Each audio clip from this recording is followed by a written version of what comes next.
All right. So today we're really excited that we have Joe Flynn here with us, and I will be your host today for today's session. So I'll briefly introduce Joy, and then I will give the floor to him for the presentation. So Joy now is a postdoc researcher at Yale University, and soon, in fall, he will join Yale University as a assistant professor. So today, Joe will talk about nonlinear pricing with underutilization, a theory of multi-part tariffs. If I'm mistaken, this paper has actually already been published at AER. So this is a really interesting topic, and I think the rest of the audience is also really excited to hear what you have to share and present today. So without further ado, I'd like to give the floor to Joy Flynn. Great. Thank you so much. And thank you for inviting me to present this paper, which is joint work with Roberto Corral and Karthik Sastry.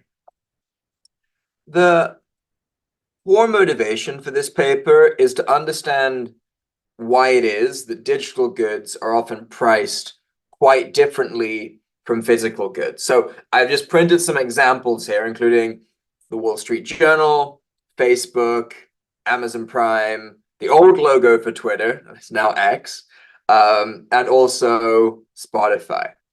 Now, for each of these goods, they all feature a version of what I would call a multi-part tariff, which is this idea that some goods are given away for free on the margin.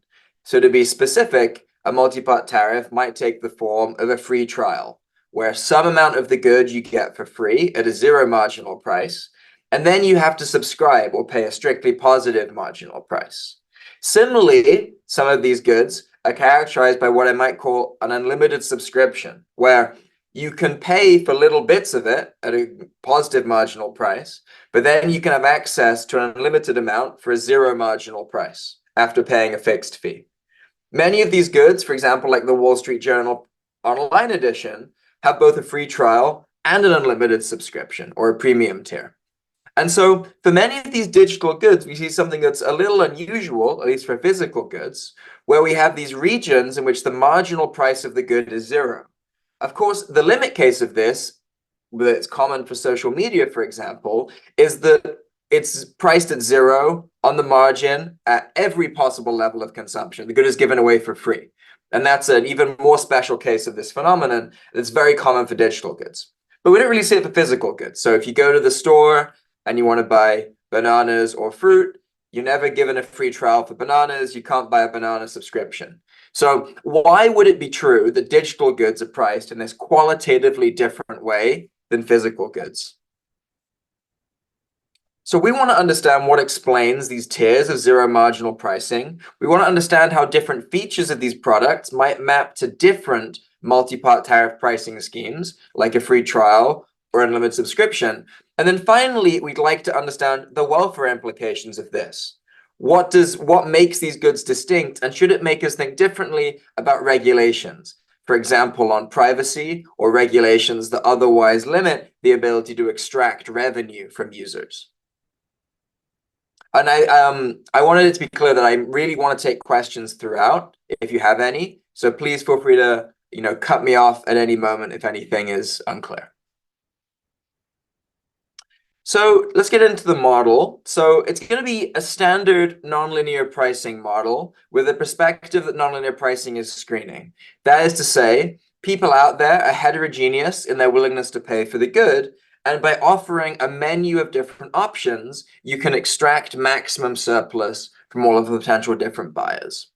We're going to add 3 new features to this otherwise standard setting. The first, which is the most important, is the ability to underutilize the good. So this is the idea that, for example, if you have a Wall Street Journal subscription, you're always free to not read articles. Even though you have access to read all of them, you're probably not going to read all of them. Similarly, even if you're using Twitter, you might not be reading all the possible tweets you possibly could or writing all the tweets you possibly could. At least I hope so. The second thing is that the principal, i.e. the platform, cares instrumentally about agents' consumption, independent of what they're allowed to have. This is natural if you think about people's usage generating ad revenue or people's usage generating valuable data that can be used in the future. And the final thing is that preferences are non-monotone. There's such a thing as too much newspaper or Twitter. Even if you are given a newspaper for free or Twitter for free, you're not going to spend 24 hours using it because hopefully we have better uses of our time. We might spend too much using it, but hopefully we're not going to spend all of our time using it. Okay, so those are the three new features we're going to introduce to an otherwise standard nonlinear pricing model. This induces at a technical level the combination of both adverse selection, which is familiar from the screening literature, with moral hazard. This idea that you'd like to induce people to use your good, but it might be difficult. And that's going to impose some challenges in thinking about this problem. Excuse me. Of course. Hi, Joe. I would like to ask a question. Please, yeah, go ahead. Can you classify things that have preferences that are monotone and those are not? Can you give us more categories, have a sense? Can we divide them into these two categories or more categories? Yeah, I mean, mechanically, we can always divide these into these two categories because they're mutually exclusive, of course. I think, I mean, things that you might think you'd have monotone preference, so things like income, having more money is always good because you can always spend that on a wide variety of things. I think a thing over which you might not have monotone preferences is the usage of a specific good, especially if using that good takes time, because that takes away from your ability to use other goods. So if you have love of variety or diminishing marginal returns to consumption and using a good cost time, I think it's very likely going to have non-monotone preferences over that, insofar as you wouldn't want to spend 24 hours a day, every day using it. Well, but this is because I think it's a crucial assumption in your model. So I think we need to spend some time to discuss it. For example, if I buy a bicycle, but I don't ride it all the time, right? Or there's a lot of stuff. I mean, you don't so I use think them so. all the I would time. agree. I think you have non-monotone preferences over riding a bike. The key thing that'll be different between buying a bike and buying a digital good in our model will be the fact that the seller of a digital good would like you to use the digital good. They would like you to use the platform because they can show you ads and collect your data. The person that sells you a bike probably doesn't care how much you ride it. Right, that's true. I think that's true. So here it's really, I guess it's not you're not there yet. So I think a crucial point is that the seller benefit of the usage. So there's a potential reward for the seller. Yeah.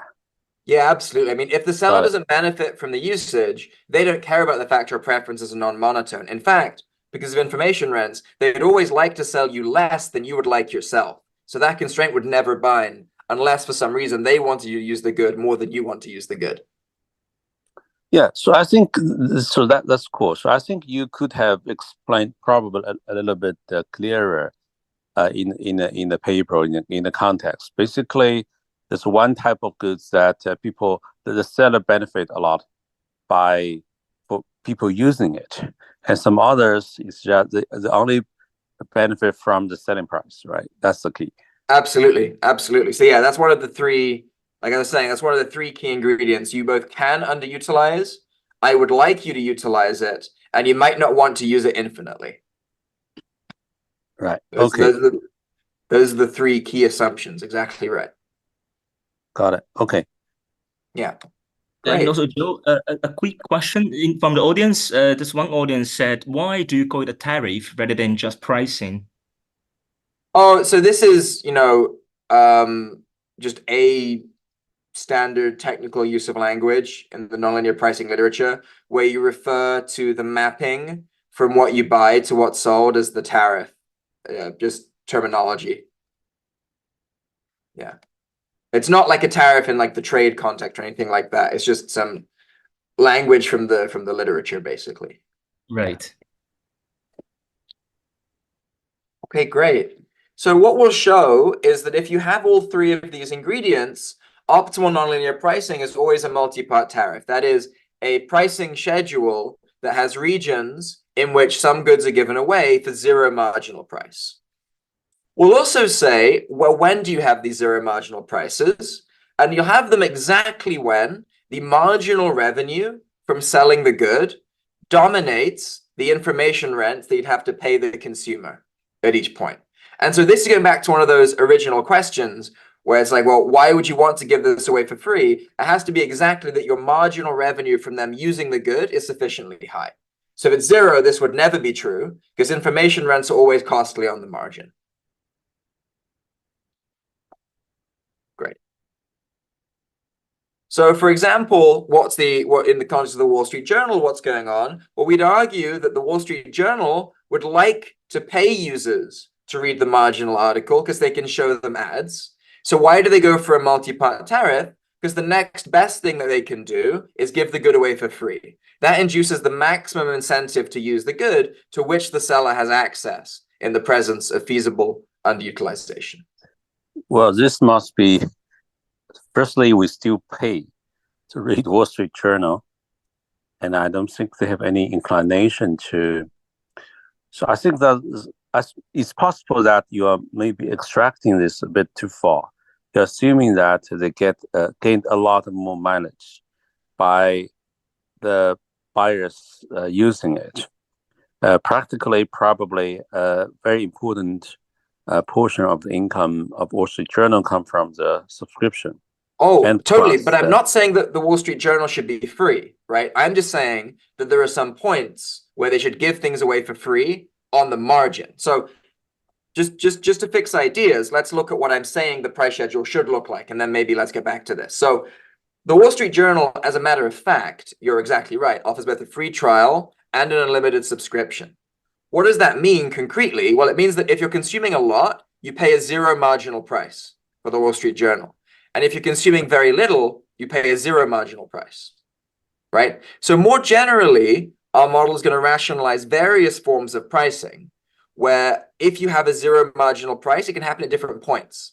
So for example, of course, you might want to give the good away for free. That, as you said, is consistent with the world in which marginal revenue from usage is really, really high. On the other hand, you might like to give the good away for free only at the bottom. So you just give a free trial, like in this freemium model here, and then you start charging people. Similarly, you might like to charge people for low levels of usage and then sell a subscription, or you might like to offer a free trial, then charge people, and then offer a subscription, or even more complicated things. The key point here will just be that there will be regions of the nonlinear pricing space, or regions of the good, where you're paying a price of zero on the margin, not always paying zero, for example. Does that answer your question? Yes. Yeah. I think it's interesting. Basically, there's non-monotone demand on the demand side, and on the supply side, it also have benefits sometimes. For some, it's a combination of those two. Yeah. Exactly. As well as the fact that we can't contract on this usage, because if we could contract on this usage, we could just pay for it, right? So the key basic friction is the non-contractability of usage, and the key properties of preferences that the seller wants you to use it, and the buyer might not want to use everything. Exactly right. Continue, please. Yeah. Thank you. Of course, yeah. So let's get into the formal analysis. So we're going to have a unit measure of privately informed agents that have some type theta, which is going to parameterize their willingness to pay. And this is going to be distributed according to some cumulative density function f, which will admit a density which is bounded away from zero. We're going to take the action space as x. This is the levels of the good that the agent can consume, and they're going to be between 0 and some upper level x bar. The agent will have payoffs over levels of usage of the good that depend on their type. Technically, we'll assume that this is twice continuously differentiable, and we'll assume that it's strictly single crossing in x and theta. This just means that higher type agents have a higher willingness to pay for every marginal unit of the good. We'll also assume that higher agents get higher payoffs, and we'll assume that the agent payoff is strictly quasi-concave in x. The strict quasi-concavity of the payoff in X is what's going to mean that they have an interior bliss point. That is to say, there's going to be some level of consumption of the good that is their favorite, and they won't like to consume beyond that. That's the key for this non-monotonicity. So we're not assuming it's monotone, we're assuming it's strictly quasi-concave. Let me ask another question. So are you going to assume something about the marginal cost for the supplier? Because for the information goods, actually the marginal cost is fairly low, right? Yeah, so that's this part. So we're going to assume that the principal's payoffs, we're going to put much less structure on them actually, are given by this function pi, which depends potentially both on the level of usage of the agent and their type. So for example, you could break this down into two terms, right? You could break this down into a revenue term and a cost term.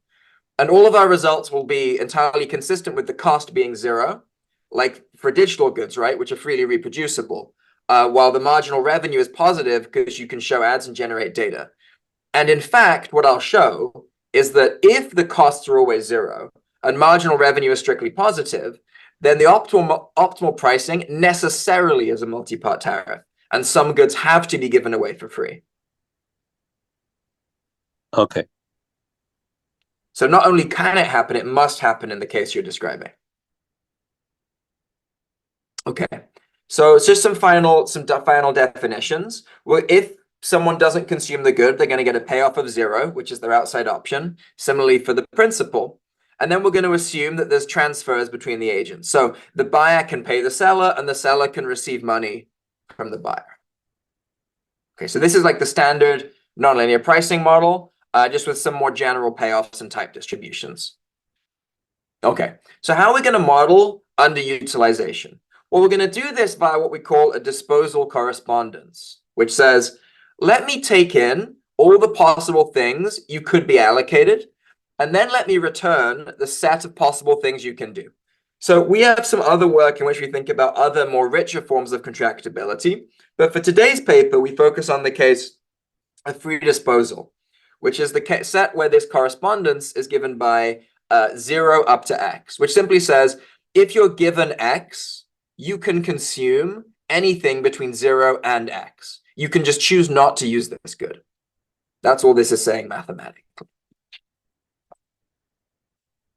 Okay, so what is the agent's preference accounting for the ability to throw away the good? Well, it simply says, if you're given some amount of the good y, your ultimate payoff from consuming that good is the maximum over x between 0 and y of ux comma theta. So it's simply your payoff when you account for the fact that you don't have to use all of this good. Okay, great.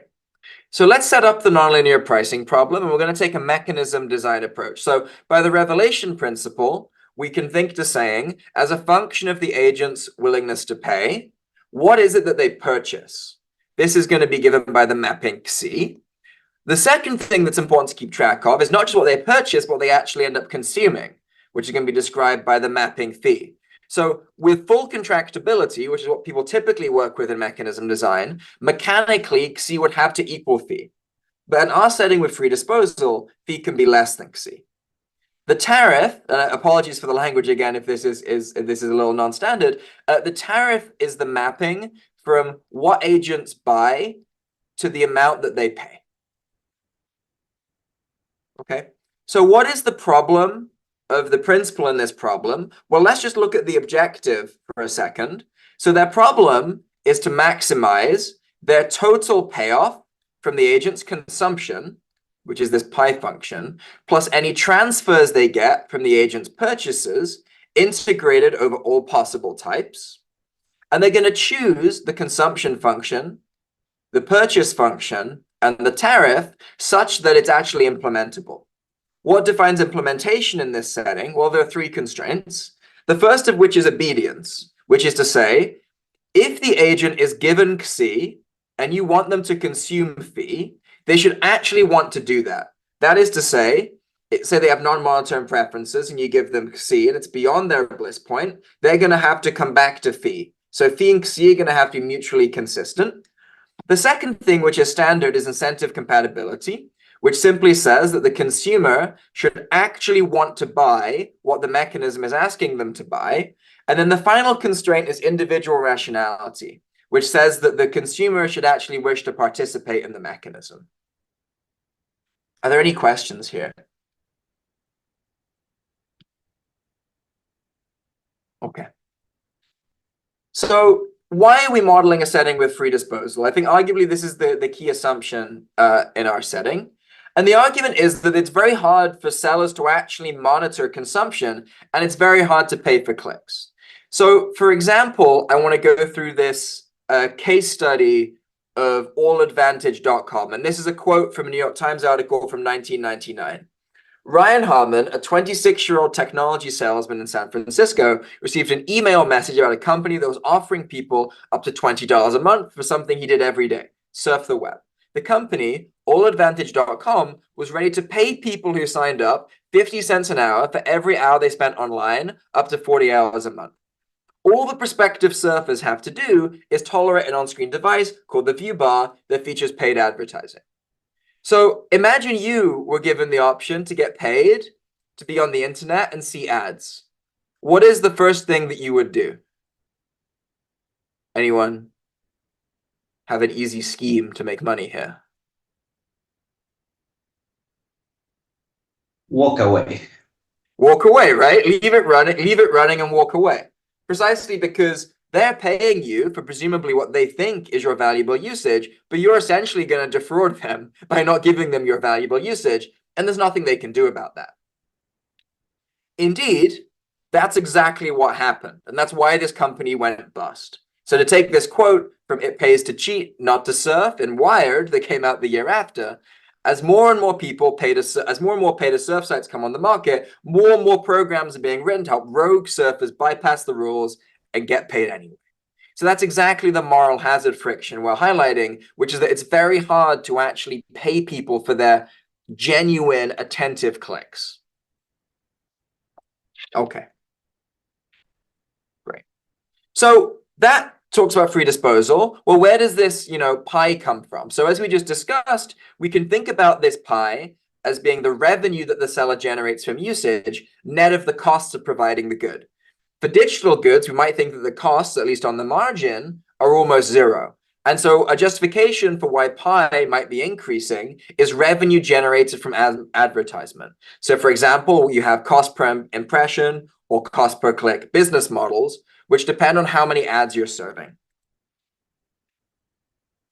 Other examples include data collection from usage. We show in the paper in the appendix how you can think about this revenue function arising from platform externalities, where, say, for example, your usage of the good makes the good more valuable to me.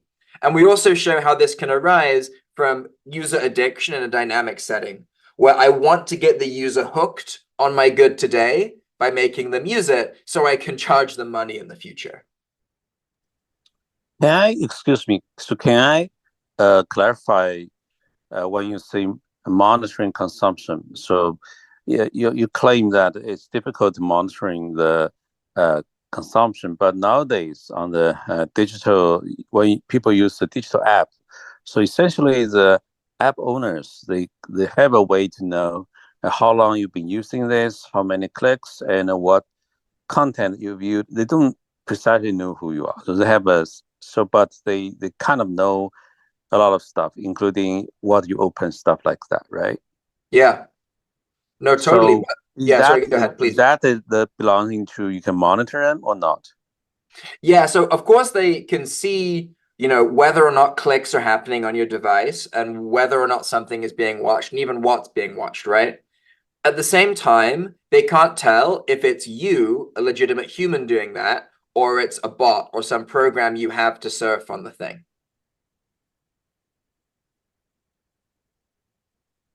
Right? So I could leave YouTube videos running on my computer with an auto clicker, right? And they wouldn't know if it's me or not. I mean, I wouldn't have any incentive to do so, to be clear, because YouTube doesn't pay me to click. But if YouTube did pay me to click, I would have an incentive those to do so. cheaters will come in, you mean? Yeah. Sorry, right. I think I missed that. Yeah, I think I get you. So basically, you kind of can monitor them, but if you want to pay them, contract that, then a lot of people will cheat it. Exactly, because while you can detect that the good is being used, what you actually care about is use by an attentive human. And while use is contractible, use by an attentive human is not. Got it. Yeah. No, great clarifications. Okay, great. So that's the model. So are there any final questions on the model before I get into the results? Okay, great.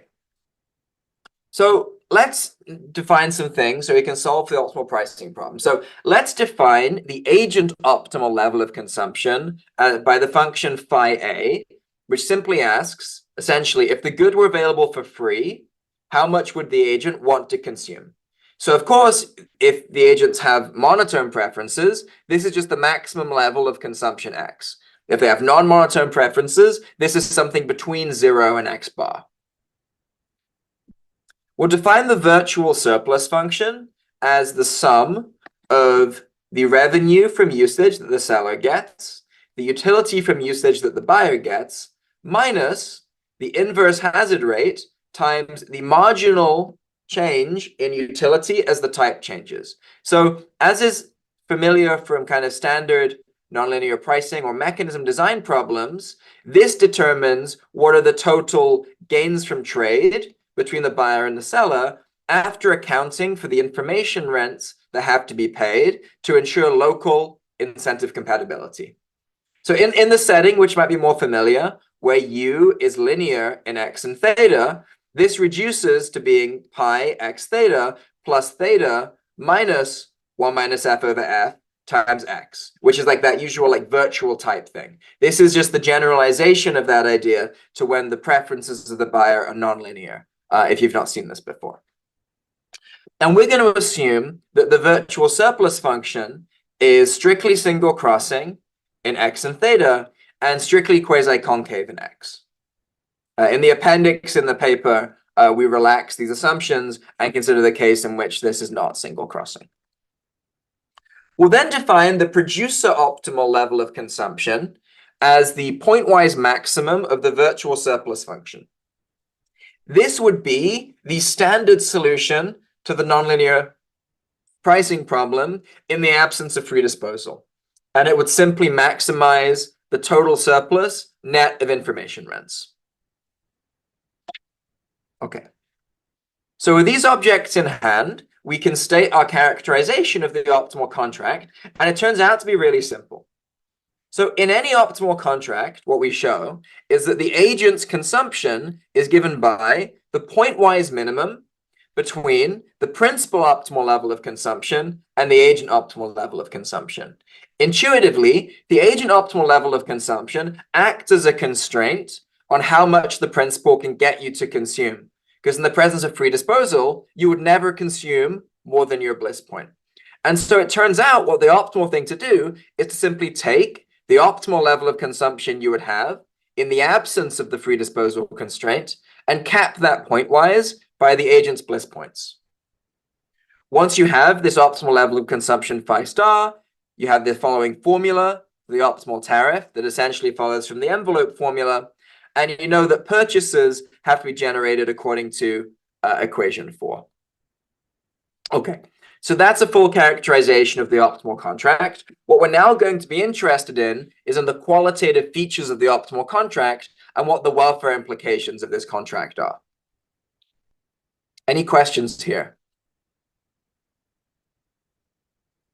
Okay.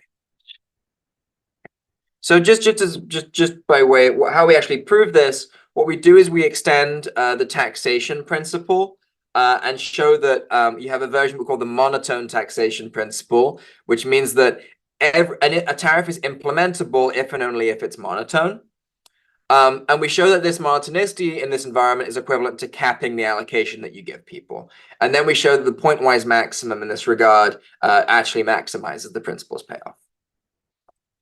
Okay, the details are in the paper if you're interested. So just to give you an illustration of what's going on in the optimal contract, let's take the principal's payoff as x over 2. So every unit you use, they say get 50 cents on the dollar, and your utility function is quadratic. So here your bliss point, if your type is theta, is simply equal to theta. And we're going to assume that types are uniform on 0, 1. So if you didn't have free disposal, this would be the optimal allocation. So all of the types between 0.25 and 0.75, you'd offer them 2 times their type as the allocation. The allocation's capped at 1, that's what's feasible. You don't sell anything to types below 0.25, and the amount you charge each of these types is given by this kind of hump-shaped function. You charge nothing to guys at the bottom, you charge an increasing amount to people up to 0.5, and you charge less and less and less for people up to 0.75, and then you charge nothing, actually, for people that consume the highest amounts of the good. And that's because this is a setting with perfectly contractible usage, so the standard nonlinear pricing solution from Wilson actually asks you to pay people for their consumption at the margin as you go beyond to higher and higher types. Of course, there's a kind of clear problem with this solution, which is that, well, imagine you're a guy who has, say, a type of 0.2. So you like this good. An easy thing for you to do is to say, well, I'm actually have type 0.75. So you get all of the good. Then you just throw some of it away and consume back to your bliss point of 0.2. So this kind of contract, which is the standard nonlinear pricing solution, is not implementable. What's actually implementable, and this is what our optimal contract says, is this. Whenever the transfer would turn negative, just flatten it out. And in response, give them their bliss point. So you cap the allocation here with agents' bliss points, and you flatten out the transfers that you ask them to pay. And so what you can see here is you get an optimal contract where there's a 0 marginal payment for very high-end users, which is already starting to look a lot like an unlimited subscription. Okay, so how can we more generally understand when there be 0 marginal prices? So I'll say that a tariff is flat at some x if there exists a neighborhood O of x over which t is constant, and we'll call t a multi-part tariff if it's flat at some x. The following proposition characterizes exactly when 0 marginal pricing occurs. So the theorem goes like this. Define the function h of x as the marginal virtual surplus function evaluated at the type whose bliss point is that level of consumption. So this is saying, let me find the guy whose bliss point is this level of consumption. And let me ask, would I obtain higher revenue if I gave this person more stuff, if I could make them use it? If the answer is yes, then the tariff has to be flat. And if the answer is no, then the tariff has to be strictly increasing. So to be more specific, what does this comparison boil down to? It boils down to the comparison of whether or not, for all of the types that are local to this point, the marginal revenue from their usage exceeds the information rents that I'll have to pay to all higher types. So as we can see, if the good only is costly to provide and doesn't generate any revenue, which means that the partial derivative of pi is negative, then this could never be satisfied. So it's clear that the valuation of revenue by the seller is necessary for generating this result. Moreover, as we'll see, it's also sufficient for generating a multi-part tariff. If you think about this right-hand side, right, and you think about the very highest types, those types, everyone is below them. So 1 minus the CDF at that type is equal to 0. And so what you can see is that if there's always positive marginal revenue from usage, this always at the top must dominate the force coming from information rents, and you'll always have a multi-part tariff. Okay. This also has a converse. If the good is a multi-part tariff, then h of x has to be positive, where the h is flat. So if you want to understand the economics behind why tariffs are flat, it simply boils down to asking whether or not this inequality is satisfied at a given point. Any questions here? Okay. Amazing. So how can we use this to rationalize simple pricing schemes? So the 4 kinds of pricing, I would argue, are pretty common. The first is regular pricing, which is a situation in which all units of a good have a strictly positive marginal price. This is very common for physical goods. The second of which I would call fixed pricing, in which all units of the good have the same price. And fixed pricing at zero is also very common for things like social media and search engines. The third thing that I've argued is very common is premium tier pricing, where you have a subscription, where once you've paid a fixed amount, you can access the good at an unlimited level for a zero marginal price.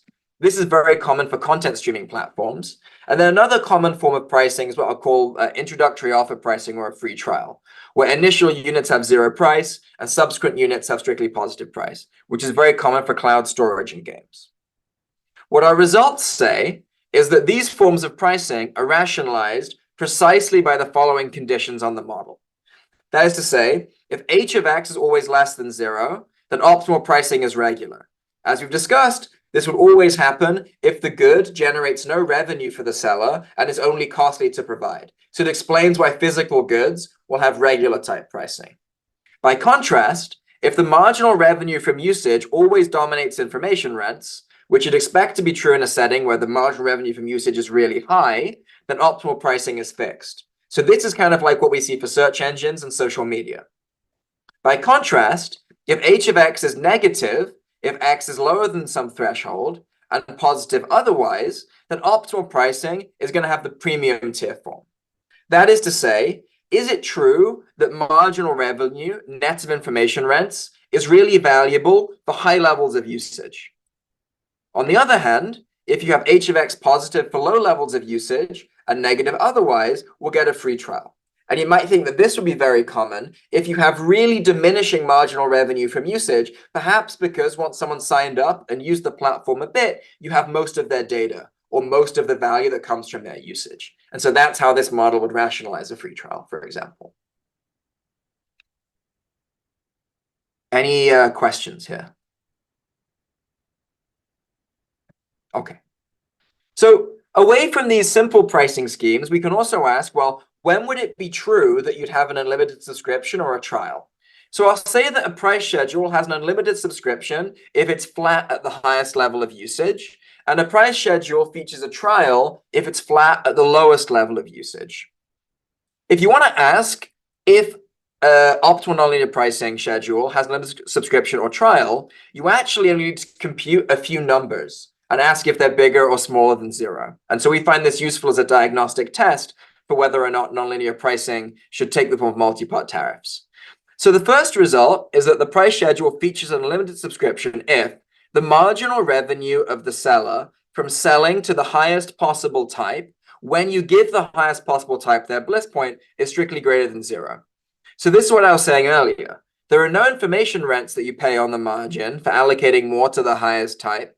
And so if you want to know if you want to give the good away for free, simply ask, do you get more revenue for selling to this person versus the cost?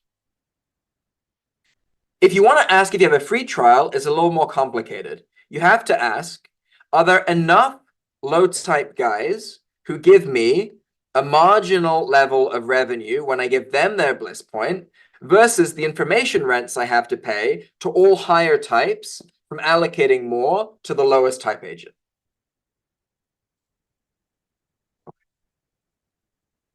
So a premium trial is very natural, and it's going to occur because information rents vanish at the top.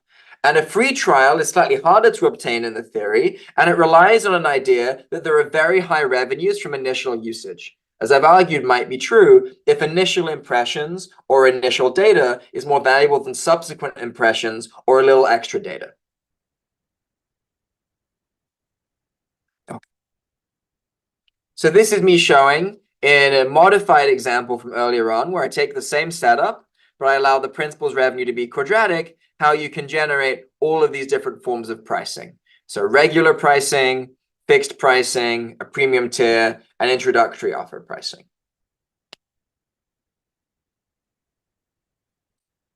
Any questions here? I guess this can't capture, though, what we would probably picture as the primary use of a free trial, which is to get you hooked on the service so that then you pay for the higher tiers, right? Oh, so actually, that's one of the micro foundations that we provide in the paper. So in the paper, we write down a dynamic model of a Okay. buyer where Cool. if they use the good, that's going to, increase their valuation for the good in the future. And what we show formally is that if the agent doesn't internalize the fact that they'll become hooked, then their future utility from using the good that you generate actually becomes literally this pi function, because you can then extract that as rents in the future. Interesting. Gotcha. Yeah, we also show in the paper that if you have network externalities where your usage increases others' valuation from usage, then that acts in an entirely analogous way as well. It acts as a what? Sorry? An entirely analogous way. Like it's just another micro foundation for where pi comes from. Okay. Yeah. So those are in the online appendix to the paper. Yeah. Cool. Thank you for the question. Any other questions? Okay, amazing. So in the final sort of 10 minutes, I'm going to talk a little bit about welfare implications. So we talked about the positive implications, but now we'd like to understand, well, should this affect how we think about regulating these markets? So we have to introduce a few more definitions. So for an arbitrary price schedule, we'll define consumer welfare as simply what their payoff is when they buy their favorite thing from that price schedule. Similarly, we'll define producer welfare as both what they get from the buyer's usage and what the money they extract from the buyer as a function of what they buy. So this is given an arbitrary tariff. We're going to call V star theta and pi star theta the equilibrium welfare quantities, where we evaluate these functions at the optimal multi-part tariff. We'll want to compare these quantities to what would happen if you had perfectly contractible usage, which is the benchmark in the literature. And we're going to call the corresponding quantities when you have perfectly contractible usage, V sub n and pi sub n. So these are just consumer welfare and producer welfare. If I index it by T, that's saying welfare for an arbitrary tariff. If I index it by T star, that's welfare at the optimal tariff. Okay. So the first result we have is the following. So for any given fixed price schedule, and this part's very intuitive, if I give you the ability to have free disposal, that's always good for you, right? So intuitively, why is that good for you? I've just said you can't be forced to consume against your will anymore. That can only make you better off. I've just given you more choices, right? So that's intuitive. So if I give you free disposal for a fixed price schedule, it's always good for you. However, under the optimal price schedule, if I both give you the ability to underutilize the good and the seller sets the optimal price schedule, given your ability to underutilize the good, then it's necessarily true that every single type of the buyer is worse off. So what this says is that in equilibrium, free disposal is always bad for buyers and it's always bad for sellers. So everyone loses out from the free disposal. Everyone loses out from the fact that their utilization isn't contractible. And the idea actually is a pretty common one. It's simply that we all internalize the fact that we generate value for these platforms, but they can't pay us. And they can't pay us because of this ability that we have to not use the good. And so we like this quote from the Apple co-founder Steve Wozniak, where he describes why he deleted his personal Facebook account. Users provide every detail of their life to Facebook, and Facebook makes a lot of advertising money off this. The profits are all based on the user's info, but the users get none of the profits back. As they say with Facebook, you are the product. Excuse me. So I think there's a couple of factors here. One is that actually, so from supplier side, the marginal cost is very little, but on the other hand, actually, the users they never actually made any efforts by providing the information. So a lot of time when people do online doing things, we assume that they contribute a lot. That's objectively it is, but actually they never meant to do so. They just online chat, online doing the shopping or doing whatever it is, but it's never their intention, nor do they made any extra efforts. So say, I'm going to provide you data of this or that. Data is collected, just like we're watching somebody walking on the street, you collect the data, make it useful. So I think this is another side of it. If they actually made efforts by providing the data, extra efforts, but that data is being ripped, then I think people will be much more angry. Yeah. I mean, and this is kind of saying that, even though they're not making any effort to produce this data, you might still think that that person would want to get paid for it, even though it's less salient. And what this is saying is that the inability for people to be paid for their data is still bad for them, even if they're not making conscious efforts to generate that data. Although I totally agree that if they were making those efforts, they'd be even more angry. Did I understand your point? Yeah, I think there's another point I want to make. Maybe I just bring up this right now, but since let's think about blockchain, right? And right now in those blockchain settings, actually, there are some of the settings that actually encourage users to use, and they get tokens. It's almost like mining. So they contribute to the platform or to the ecosystem, and they get paid. And so stuff like that. So that's like, or they play to get paid. So it's possible with the blockchain, somehow they can verify you are contributing. And so you can be rewarded. And so that's, I mean, there are multiple ways to deal with this. But I think the essence here is that people don't really pay extra efforts for the benefits. Yeah, totally. I mean, you might imagine in general that, technology that makes contractability valuable is actually Pareto improving. That's what this says, right? Because if I can actually start contracting upon it, it's good for every type of the buyer and the seller. Exactly. So basically, because of the digital technology, actually everybody is better off, because the sellers are better off by getting this data or other stuff. But the buyers, they also, because of that, they can get free a lot of stuff. Exactly. But they'd be even better off if they could commit to their usage being contractable. So for example, in many settings, if blockchain facilitates such a commitment device, then it's going to be Pareto. It's not going to be welfare improving for some. In our model, it'll be a Pareto improvement. Right.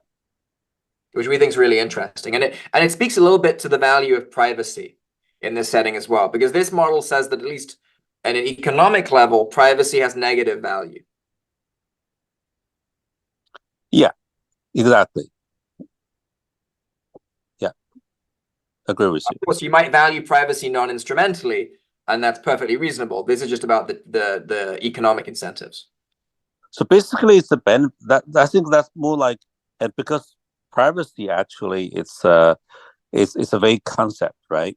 Because what is really sensitive, harmful stuff classified as privacy, or just some data related to you, also depends on how you use it. But so if we can clarify these things better, then it's improving. Yeah. Actually, I wrote a paper. It's called the privacy paradox related to this. So yeah. So the next thing I'll say is that free disposal also affects the welfare gains from increased monetization. So here I showed that free disposal is always bad for everyone. What I'm showing here is I'm saying that free disposal dampens the welfare gains from otherwise valuable innovations. So to be specific, let's say that a revenue function is more profitable than another one if the marginal revenue is always bigger. And let's say that there's weaker demand if F dominates F tilde in the hazard rate order. Well, this result is showing that the welfare effects of these changes in profitability and demand are always smaller under free disposal than they are when there is not free disposal. And so a key implication of this is not only is, in the context I'm describing, privacy bad, privacy also diminishes the extent to which we can reap gains from new digital technologies that enable monetization of usage.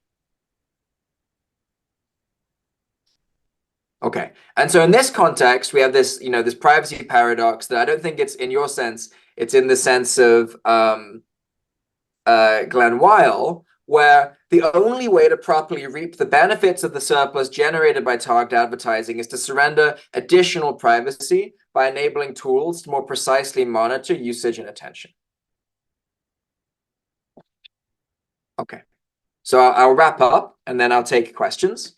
So we've shown that nonlinear pricing with underutilization is a natural framework in which you generate multi-part tariffs. And the fact that digital goods often have zero marginal prices really corresponds to the fact that when it comes to digital goods, users are the product. All right. I want to just flag briefly that with Roberto and Karthik, we have some ongoing work where we consider a more general setting of optimal contracts, not just with free disposal, but with more general forms of incomplete contracts. So reach out to me if you'd like to chat about that. And thank you so much for listening, and I'd love to take any questions that you have. All right, thank you, Joe, for the great presentation. And we already had some discussions during the presentation, and now we will open the floor for questions from the audience.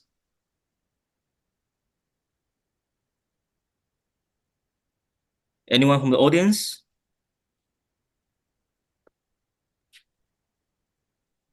Well, maybe I just start with a simple question. I was curious because the pricing strategy pretty much also hinges on the value of the data that the user generates, right? Yeah. I'm curious that we know that the data that's been generated is a digital good and it's non-rival. And over time, what's the value of this data? Does it diminish, or might this data that user produces would increase over time even? Because the more data you produce, the better the companies are able to predict your behavior, or they're able, right? So what about the value of the data over time? Yeah, so that would come down to something about, the shape of this this pi function, right? So what I'm plotting here is a situation in which the marginal value of data is diminishing, right? Right. When beta is positive. You could totally imagine having an increasing marginal value of data, right? Right. And if you have an increasing marginal value of data, that's going to really bias you towards offering subscriptions where for very high levels of usage, you keep giving away the good for free because you generate data that's increasingly valuable. And so if you think that's a reasonable prediction for the setting you're interested in, like my prediction that comes from the model would be that you're going to be very likely to have an unlimited subscriptions. And if it's even sufficiently valuable, maybe even give the good away completely for free. Right.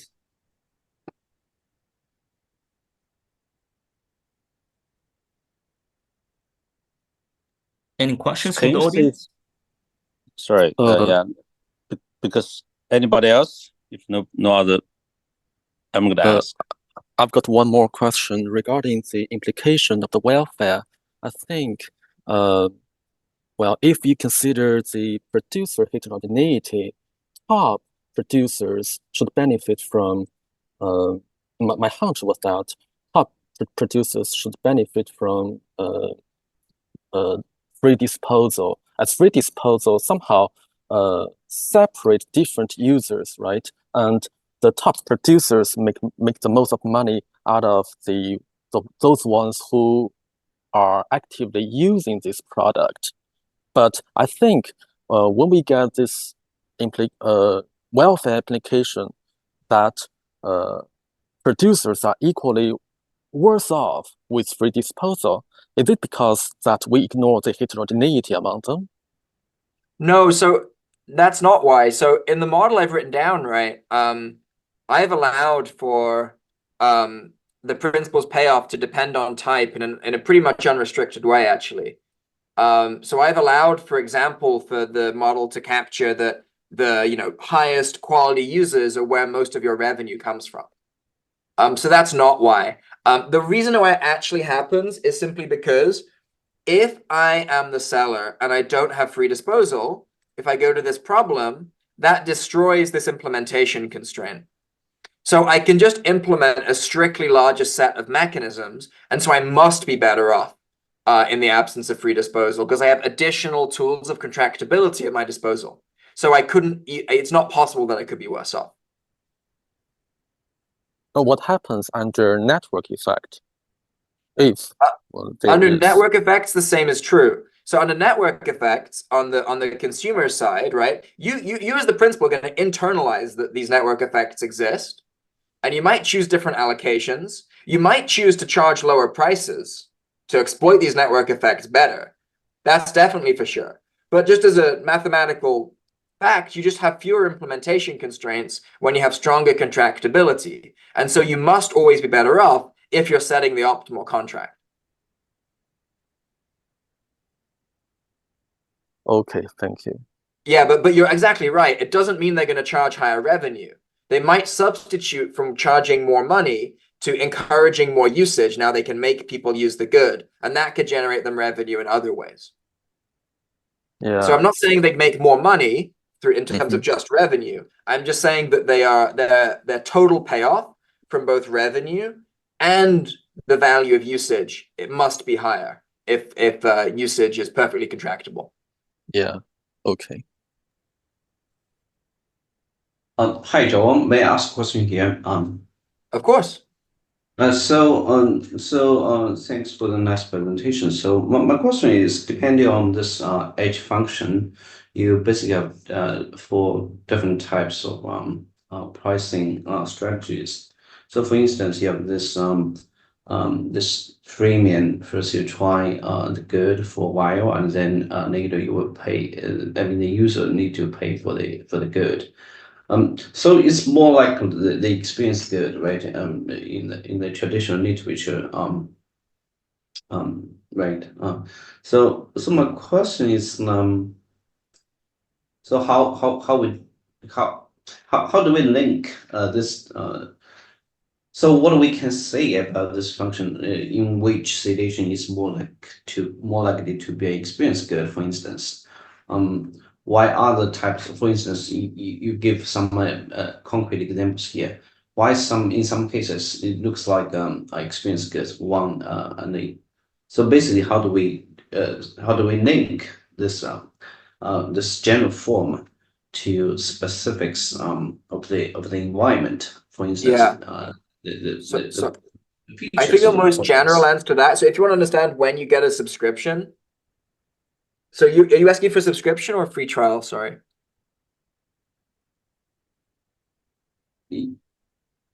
Yes, maybe I'm not sure whether this is a well formulated question.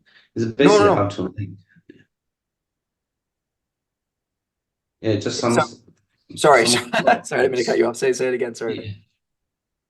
Yeah, just how to link this one to the practice, especially for the digital goods. Yeah. Why some digital goods we can. It looks like premium or freemium it should be in that case. So what can we say? Why this one looks more like? Try to explain this one. Why this type of good? This type of subscription looks more like experience goods. I think it comes. I think it primarily comes. Sorry. You go first. I'm almost done. Yeah. Yeah, no, I think that's a great question. Like, why would you expect certain kinds of pricing in some situations and not others? Sorry for cutting you off with the lag. So yeah, I think it really comes down to the shape of marginal revenues from usage. So as this corollary is saying, if marginal revenues from usage are always positive, then I would say there always has to be a subscription. Like nothing else is rationalizable at the top. At the same time, when can you get a free trial? Well, it's when marginal revenues from usage at the bottom are sufficiently high relative to information rents. So relative to the extent to which buyers are heterogeneous in their willingness to pay for the good. So if you either had really high marginal revenue from usage at the bottom or very little buyer differentiation and willingness to pay for the lowest quality of the good, then you'd get a free trial.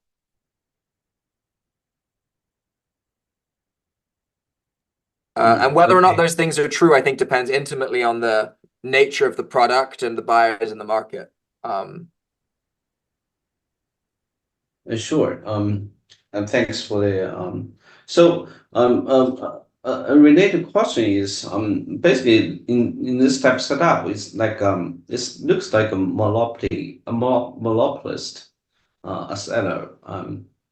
So I'm wondering whether if we extend this framework to allow for like to include the market structure on the seller side. Basically will be different paper.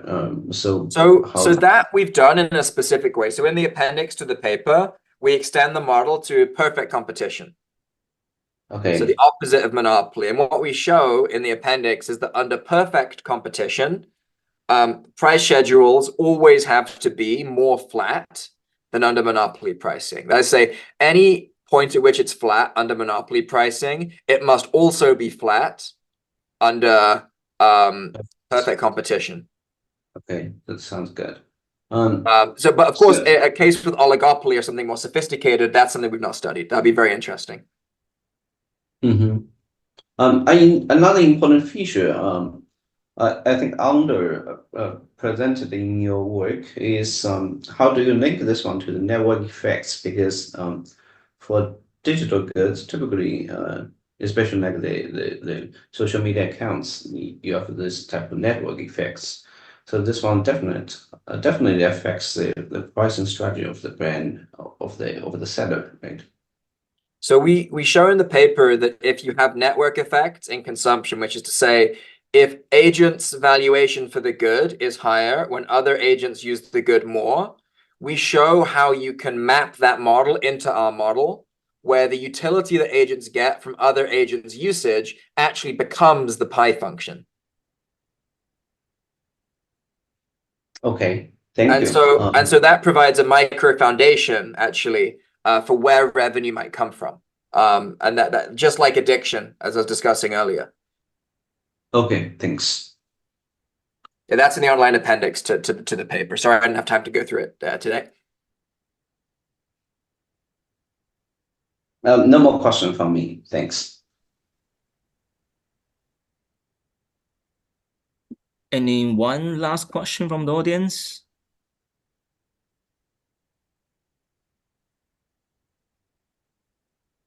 If there are no more questions and we're also running out of time, I'd like to thank Joe again for the great presentation and also to all the participants for coming to today's webinar. And we look forward to seeing you all again at the next webinar, which will take place a week from now. And also, Joe, if you have time, I will also welcome you to attend our next webinar as well. Great. Thank you so much for your great questions, everyone. Have a great day. Or have a great night, I guess. Yeah, it's evening here in China. Yeah. Thanks, Joe. Thank you. All right, this concludes today's webinar.